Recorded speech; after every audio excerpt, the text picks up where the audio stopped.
Most Christians today support the Zionist state of Israel and pray to God for its defense.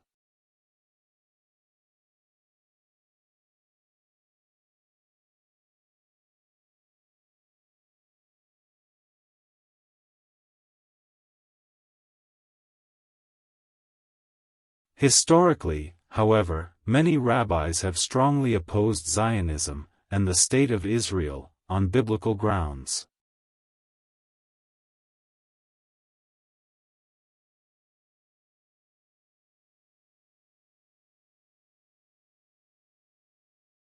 While Christians fully support Israel, rabbis, having much less light, have correctly labeled Zionism and the State of Israel for what they are: creations of the devil. Let's now hear the testimonies of some rabbis who boldly spoke out against Zionism.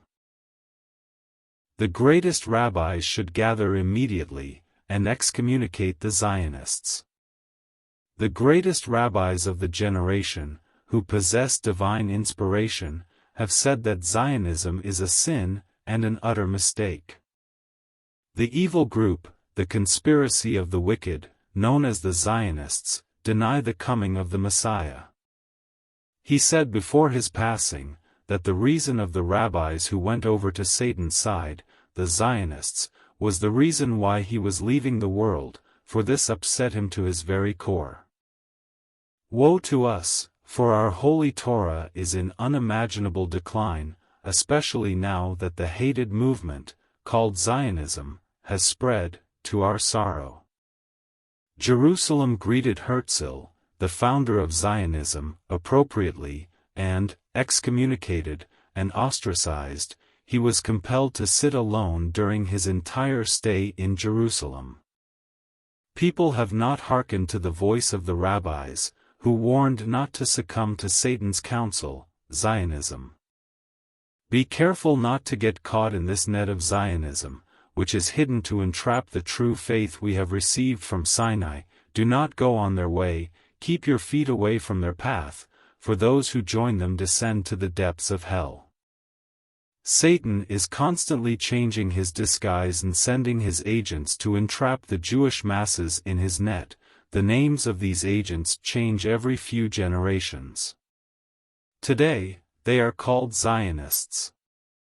I am in correspondence with the greatest rabbis of this generation, and all of them have decided that Zionism is the work of Satan, with all his seductions and incitements.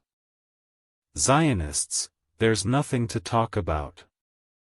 They are Satan himself. These rabbis were entirely correct.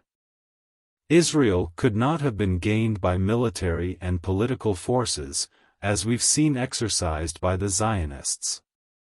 Israel was first to be gained spiritually, and it couldn't and wouldn't be gained nationally, until the Jews believed on him who they pierced. Zechariah 12 verse 10. And I will pour upon the house of David, and upon the inhabitants of Jerusalem, the spirit of grace, and of supplications, and they shall look upon me whom they have pierced.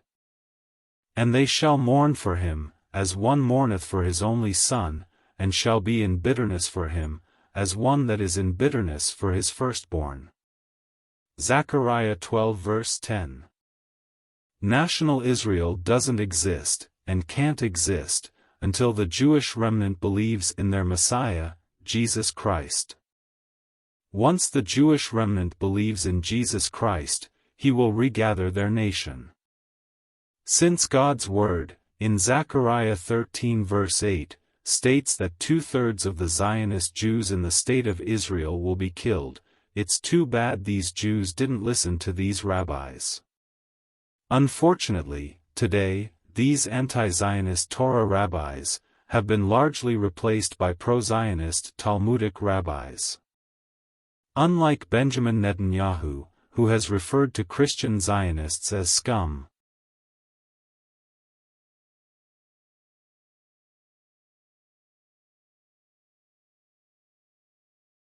Christian Zionists, unlike the many rabbis quoted, have failed to properly discern God's word.